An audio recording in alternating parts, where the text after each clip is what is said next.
আপনি ডাক্তার খুঁজছেন কেন? এই আপনারা বইলে কোনো সমাধান হইবে? সে সকাল হইতে আইসা দাঁড়ায় আছে।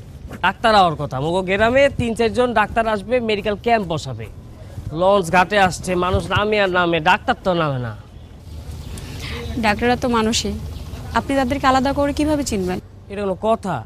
আমি চিনব না ডাক্তার? আমার কার বাড়ি তো ডাক্তার নিয়া। ডাক্তার নিয়ে কারবার মানে? আমার একটা অ্যাম্বুলেন্স আছে, এই অ্যাম্বুলেন্সে করে গ্রামের সব মানুষ খালি হাসপাতালে যায় আর আসে। ও আচ্ছা। না, কষ্টটা মোর মারি হয়ে গেলে। ডাক্তার আইবে বলে তো মনে হয় না। আচ্ছা, আপনার অ্যাম্বুলেন্সটা কোথায়? আছে, জায়গা মতো আছে। আমাকে কি একটু সোনাগড় নিয়ে যাওয়া যাবে? নেতে তো আমার কোনো সমস্যা নাই।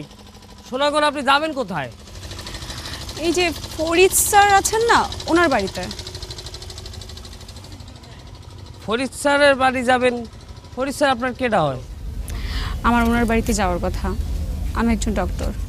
ও আল্লাহ, কি বলেন, আপনি ডাক্তার? আমাকে ডক্টরের মতো মনে হয় না? না না, সেটা না, আপনাদের তো ৩-৪ জনে আসার কথা। হ্যাঁ, আমি একদিন আগে চলে এসেছি, বাকিরা কাল সকালে আসবে। এটা তো আমার আগে কইলি হইতো। দেন দেন। আমার ব্যাগ নিতে হবে না। আপনার অ্যাম্বুলেন্স কোথায়? চলেন। আরে সামনে আছে, আরে দেন তো আমার কাছে।